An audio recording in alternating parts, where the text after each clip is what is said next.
8 tanda yang jelas. Kamu sedang semakin dekat dengan Tuhan. Bahkan jika rasanya tidak demikian, kamu tidak membutuhkan kilap di langit atau suara dari surga untuk mengetahui bahwa kamu sedang bertumbuh secara rohani. Terkadang tanda paling jelas bahwa kamu semakin dekat dengan Tuhan tidak terasa seperti kembang api.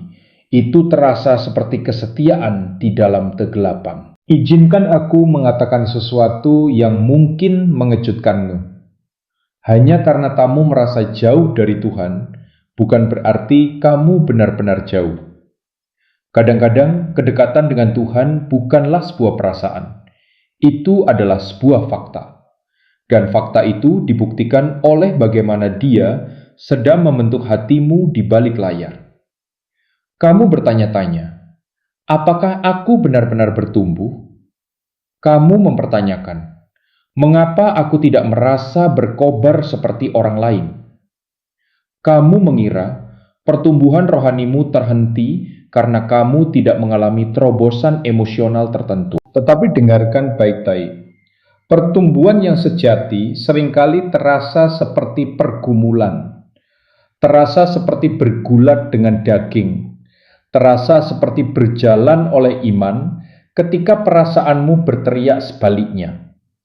Terasa seperti memilih Tuhan ketika tidak ada yang melihat, tidak ada yang bertepuk tangan, bahkan tidak ada yang setuju.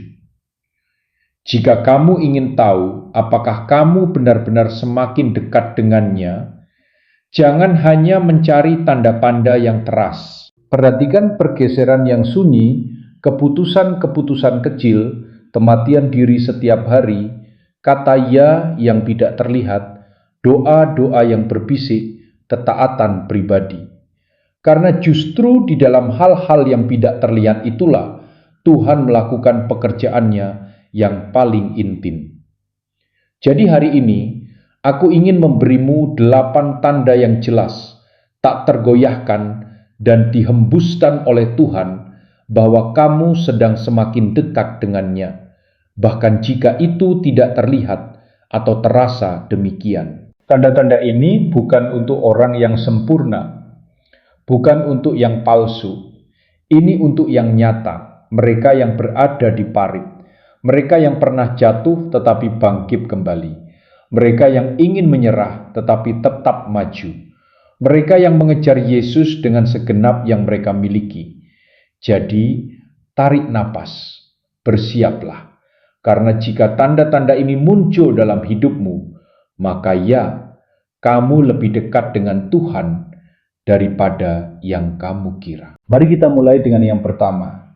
Nomor 1, kamu lapar akan Tuhan. Lebih dari segalanya, ini tidak dimulai dengan kesempurnaan. Ini dimulai dengan kelaparan. Rasa rindu di dalam dirimu itu. Kerinduan untuk mengenalnya lebih dalam. Untuk mendengarnya dengan jelas. Untuk berjalan dalam hadiratnya. Itu bukan hal yang alami. Itu supranatural. Itu bukan sekedar rasa ingin tahu. Itu adalah Roh Kudus yang sedang menarikmu semakin dekat. Ada masa ketika kamu bisa menggulir tanpa henti, menonton tanpa berpikir, bergosip dengan mudah, tidur setiap hari Minggu, dan tidak merasa apa-apa. Tetapi sekarang sesuatu telah berubah. Kamu merindukan lebih, bukan lebih banyak hiburan, bukan lebih banyak perhatian, bukan lebih banyak pengakuan, tetapi lebih banyak Dia. Kamu bangun dengan namanya di pikiranmu. Kamu merasa ditegur ketika melewatkan waktu bersama firman. Kamu mendapati dirimu tertarik pada khotbah, pujian, kitab suci, dan momen-momen sunyi di mana kamu bisa duduk bersamanya. Dan izinkan aku mengatakan ini, kelaparan itu kudus. Yesus berkata, berbahagialah mereka yang lapar dan haus akan kebenaran, karena mereka akan dipuaskan. Dalam Matius 5:6. Kamu tidak lapar akan sesuatu yang kamu benci. Kamu tidak merindukan sesuatu yang sudah mati bagimu. Jika kamu lapar akan Tuhan, itu karena Dia hidup di dalam dirimu. Dan kelaparan itu bukan tanda bahwa kamu jauh darinya. Itu adalah bukti bahwa kamu sedang ditarik lebih dalam kepadanya. Kelaparan rohani bukan tentang selalu merasa puas. Ini tentang tidak pernah berdamai dengan jarak. Ketika suaranya menjadi lebih perlu daripada berita, ketika hadiratnya menjadi lebih penting daripada popularitas, ketika kamu lebih memilih sendirian dengan Tuhan daripada dikelilingi oleh kebisingan. Dan ya, kelaparan ini akan menuntut harga. Kamu akan kehilangan selera terhadap apa yang ditawarkan dunia. Kamu akan mulai merasa tidak cocok dalam percakapan yang dangkal. Kamu akan kehilangan teman-teman yang tidak memahami apimu.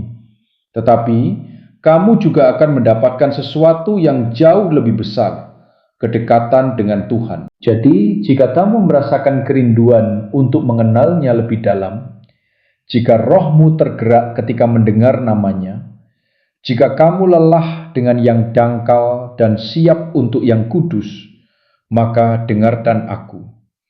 Kamu sedang bertumbuh, kamu sedang dipanggil, kamu sedang diubahkan. Jangan abaikan kelaparan itu, ikutilah. Karena kerinduan akan Yesus adalah bukti paling keras bahwa kamu sudah lebih dekat daripada kemarin. Nomor 2, dosa mulai menyedihkan hatimu. Dulu kamu berdosa dan mengabaikannya. Sekarang kamu merasakannya.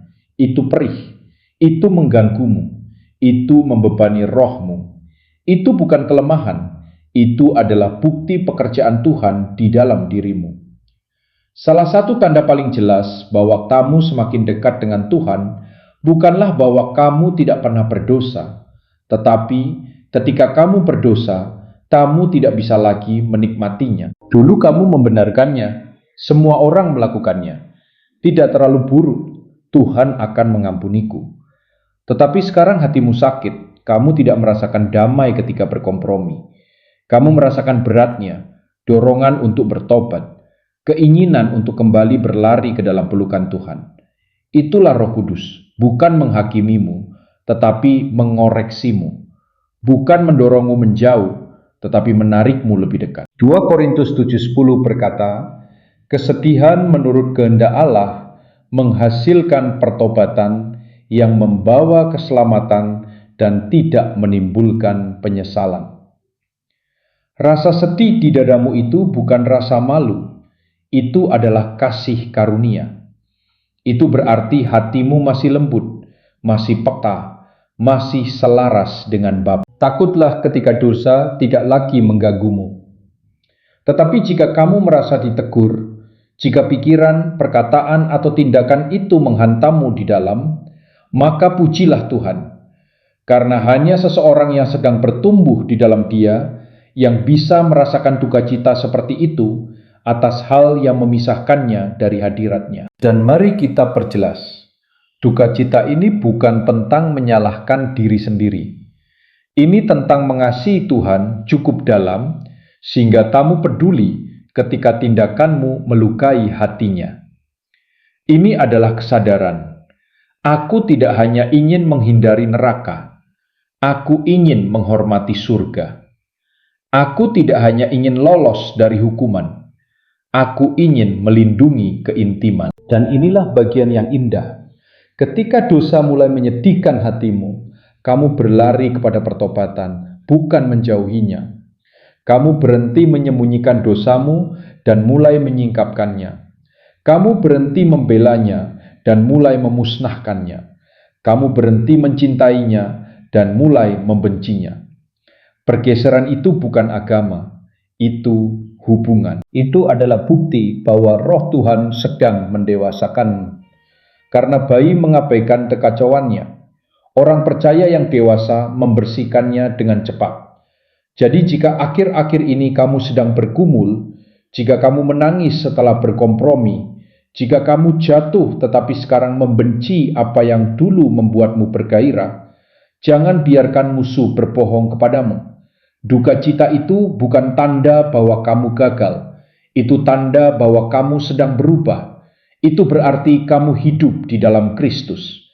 Itu berarti kamu lebih peduli pada hati Tuhan daripada kenyamananmu sendiri. Dan itu, sahabatku, adalah tanda yang pasti. Kamu sedang semakin dekat. Nomor 3, kamu mulai kehilangan selera terhadap hal-hal duniawi. Semakin dekat kamu dengan Tuhan, semakin sedikit dunia ini memuaskanmu. Hal-hal yang dulu memikatmu, sekarang terasa datar. Apa yang dulu menghiburmu, sekarang justru mengosongkanmu. Tempat-tempat, orang-orang, prioritas-prioritas, semuanya tidak lagi terasa sama.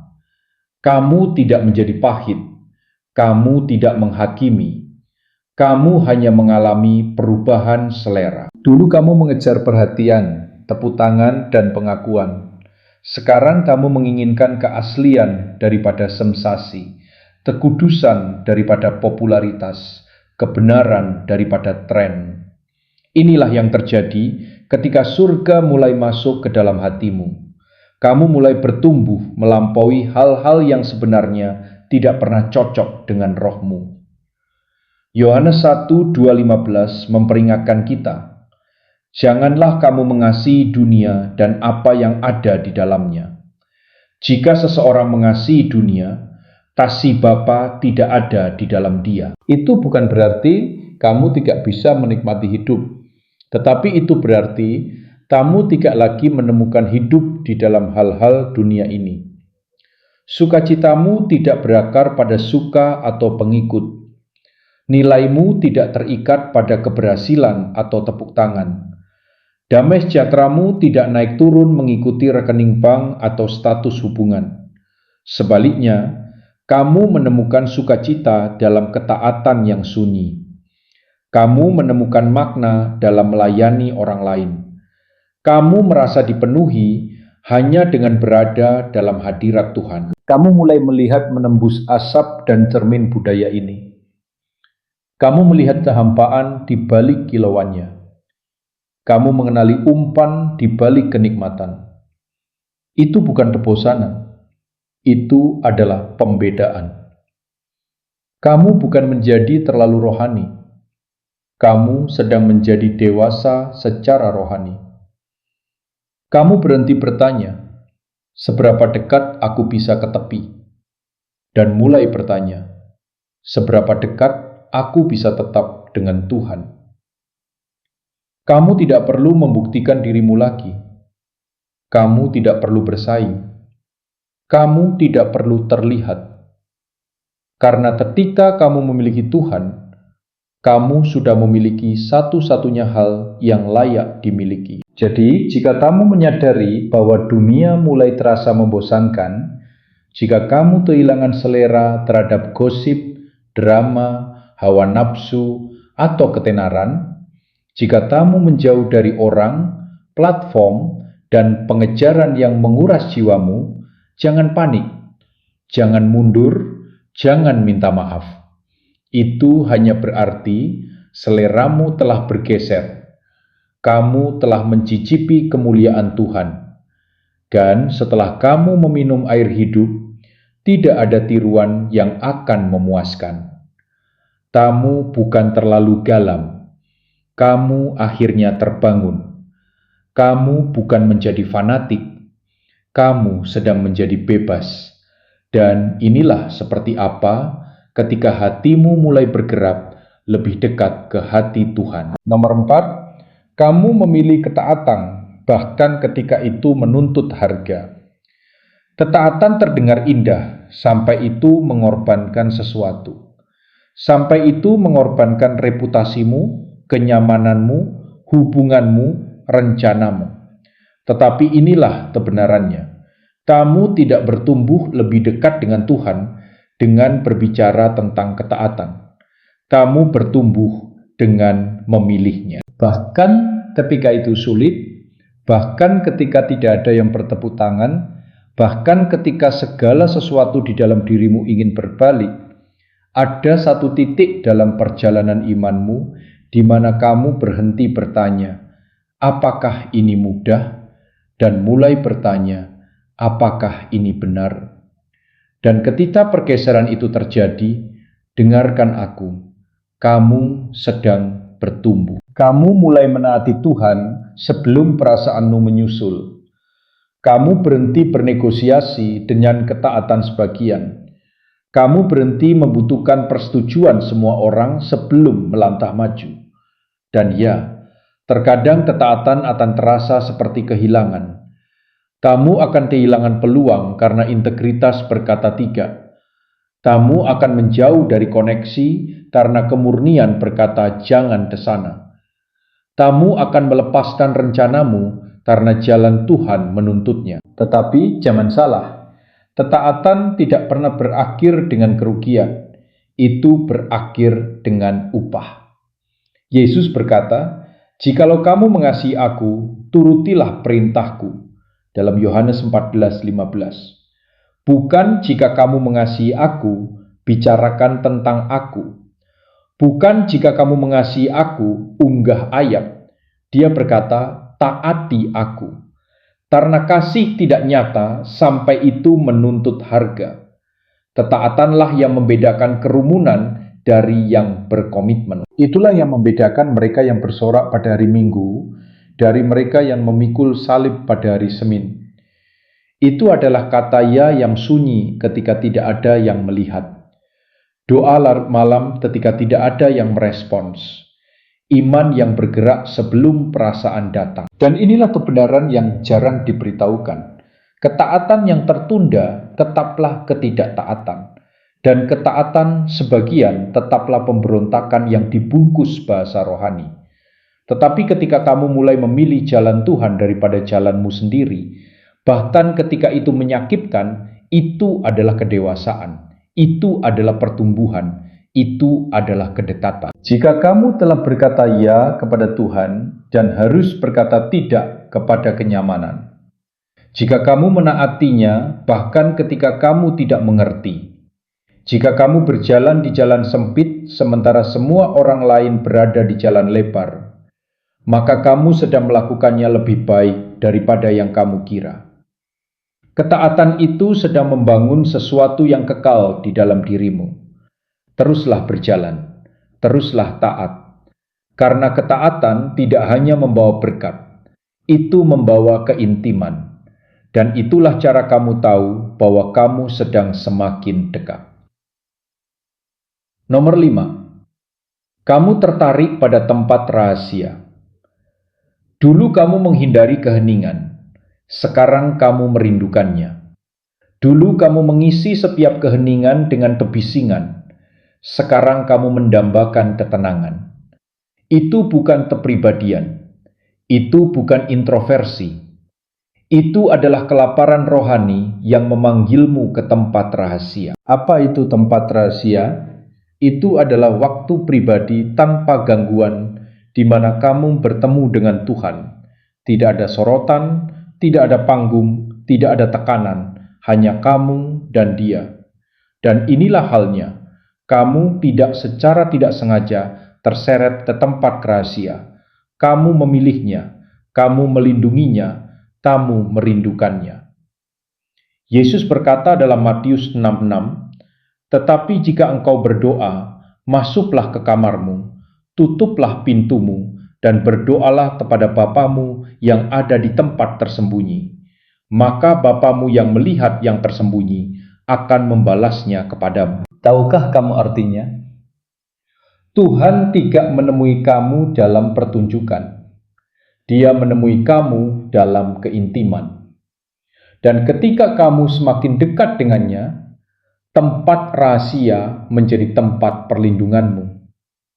Kamu menemukan damai di sana. Kamu menemukan koreksi di sana. Kamu menemukan kekuatan di sana. Kamu mulai bangun lebih pagi, bukan karena harus, tetapi karena kamu ingin bersamanya. Kamu menolak undangan, bukan karena kesombongan, tetapi karena jiwamu membutuhkan keheningan. Kamu membungkam gangguan, bukan karena legalisme, tetapi karena bisikannya lebih berarti. Dan di tempat itu, jauh dari kekacauan dunia, kamu mulai mendengarnya dengan jelas.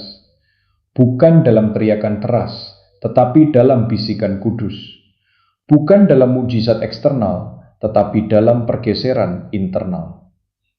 Kamu tidak lagi puas hanya mendengar tentang Tuhan dari orang lain. Kamu ingin mendengarnya sendiri. Kamu tidak hanya menginginkan khotbah, kamu menginginkan hadirat.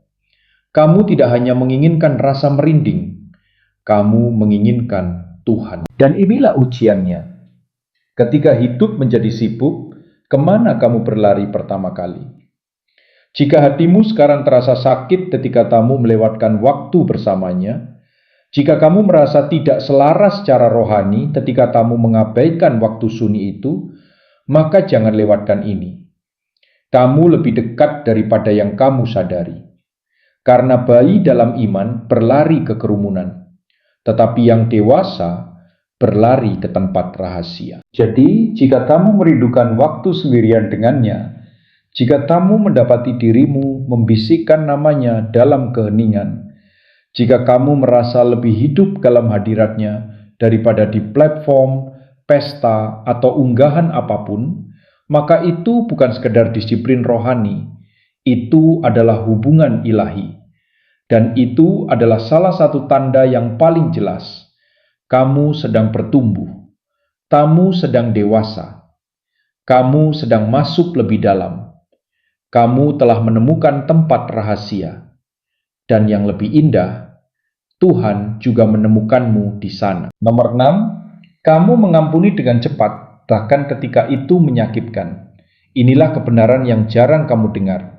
Pertumbuhan rohani tidak hanya terlihat dari bagaimana kamu berdoa, itu terlihat dari bagaimana kamu mengampuni.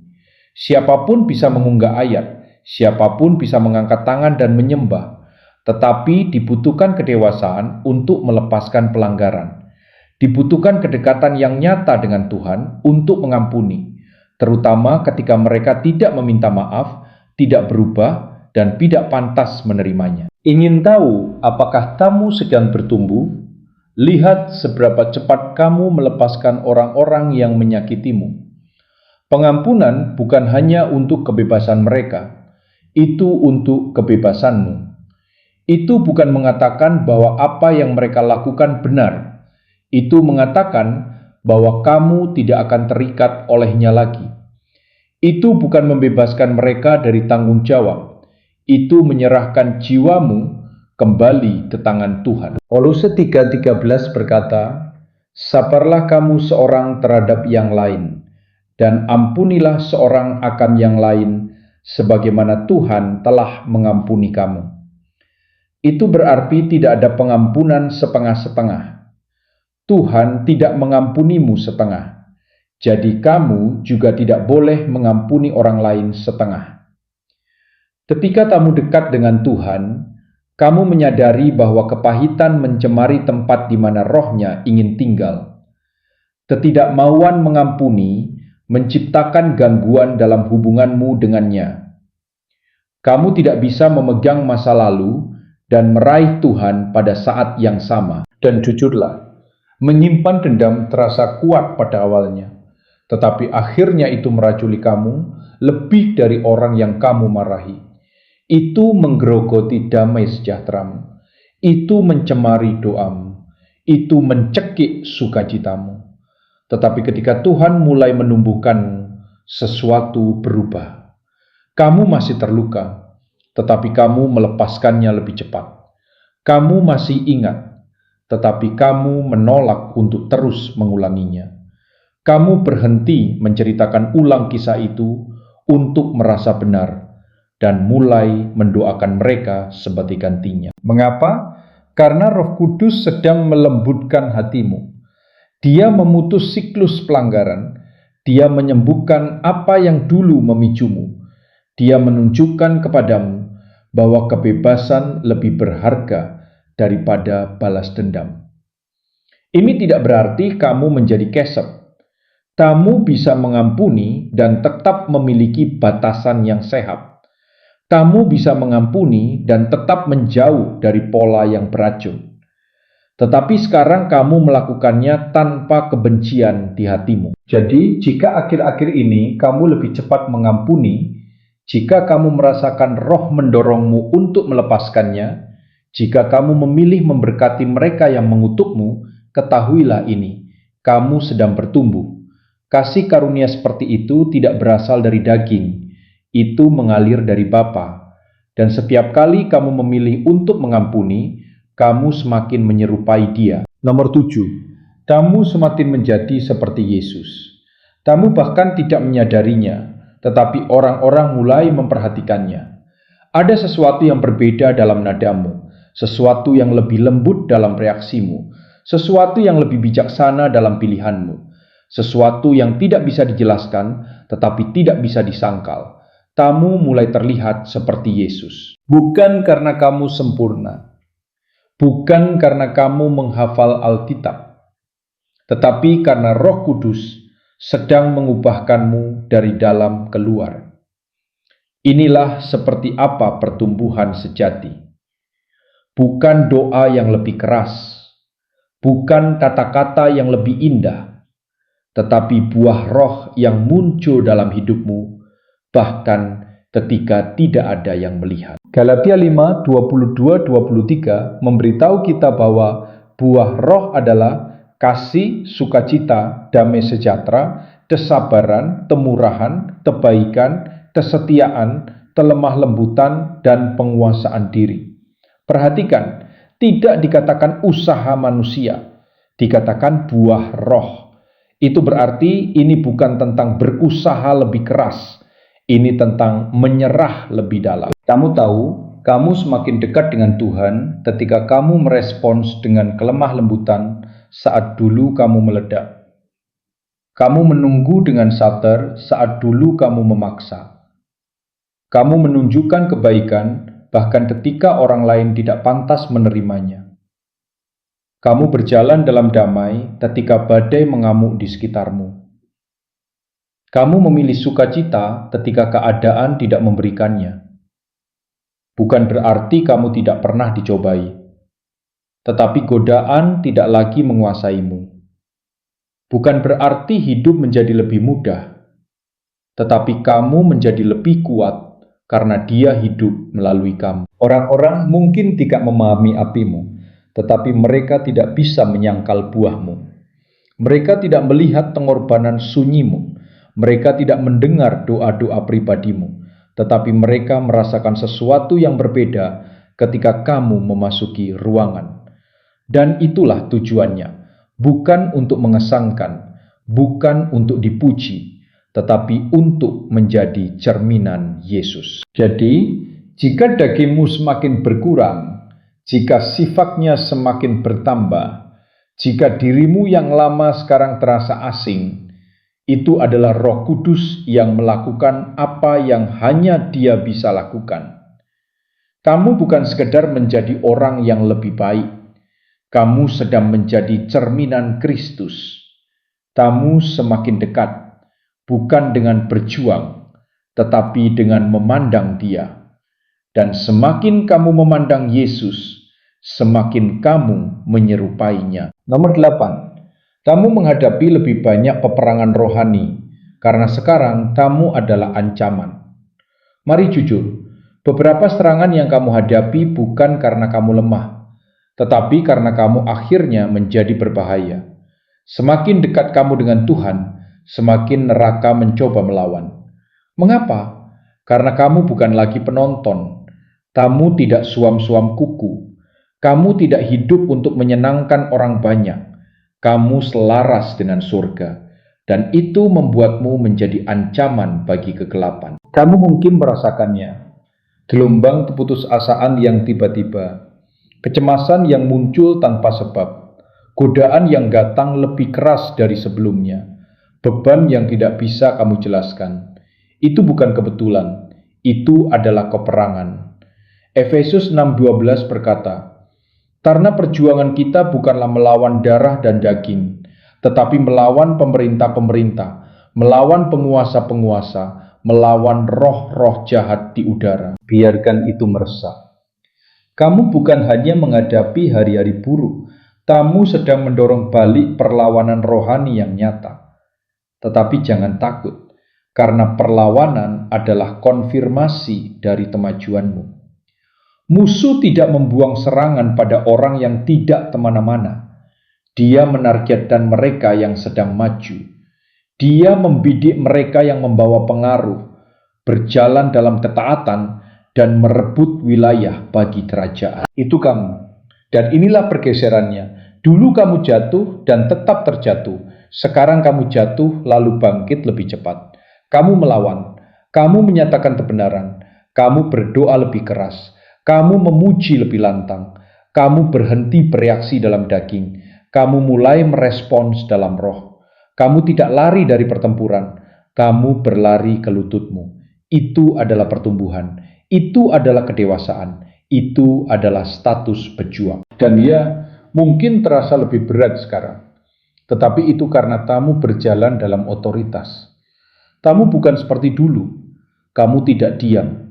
Kamu tidak lemah. Kamu berbahaya di kerajaan kegelapan. Jadi jangan biarkan peperangan membingungkanmu. Kamu bukan diserang karena kamu keluar jalur. Kamu diserang karena kamu berada di ambang terobosan. Teruslah melangkah. Teruslah maju. Teruslah berdiri. Karena setiap kali musuh menyerang dan kamu tetap memuji Tuhan, Dia kehilangan kuasa dan kamu merebut wilayah. Dan begitulah kamu tahu bahwa kamu bukan hanya dekat dengan Tuhan, kamu dilindungi olehnya. Kamu berjalan bersamanya. Kamu sekarang adalah ancaman. Kesimpulan, kamu lebih dekat daripada yang kamu kira. Sekarang izinkan aku bertanya, apakah kamu mengenali dirimu dalam tanda-tanda ini? Apakah kamu merasakan kelaparan itu meningkat? Apakah dosa mulai menyedihkan hatimu? Apakah kamu kehilangan selera terhadap dunia? Apakah kamu memilih ketaatan meskipun itu menuntut harga? Apakah kamu merindukan tempat rahasia lebih dari sorotan? Apakah kamu mengampuni lebih cepat dari sebelumnya? Apakah karaktermu sedang berubah menjadi serupa Kristus? Apakah peperangan meningkat? Jika ya, maka dengarkan aku dengan jelas. Kamu tidak terjebak. Kamu tidak tertinggal. Kamu tidak gagal. Kamu sedang bertumbuh. Kamu mungkin tidak selalu merasakannya. Kamu mungkin tidak selalu melihatnya. Tetapi surga tahu, neraka tahu, dan sekarang kamu juga tahu. Perjalanan bersama Tuhan ini bukan tentang perasaan. Ini tentang buah. Ini tentang iman. Ini tentang mati terhadap diri sendiri setiap hari dan bangun semakin serupa dengannya. Dan inilah kebenaran yang indah. Kamu tidak harus berjuang untuk semakin dekat dengan Tuhan. Kamu hanya perlu terus menyerah. Dia tidak meminta kesempurnaan. Dia meminta pengejaran. Dia tidak mencari yang dipoles. Dia mencari yang hadir. Dan kamu, sahabatku, sedang hadir. Setiap doa, setiap pertempuran, setiap pilihan, setiap kata, ya. Kamu telah melangkah lebih jauh daripada yang kamu kira. Dan bagian terbaiknya, dia belum selesai denganmu. Masih ada banyak hal untuk diketahui, banyak hal untuk dilihat, banyak hal untuk dijalani, banyak hal untuk menjadi. Jadi, jangan berhenti sekarang. Jangan mundur. Jangan percaya kebohongan yang mengatakan kamu telah melewatkannya, kehilangannya, atau gagal terlalu banyak tali. Tuhan tidak jauh. Dia dekat dengan yang lapar, dekat dengan yang hancur, dekat dengan mereka yang terus hadir meskipun itu sulit. Dan Dia dekat denganmu. Jadi, teruslah berjalan, teruslah bertumbuh, teruslah mendekat, karena entah kamu merasakannya atau tidak, kamu sedang semakin dekat.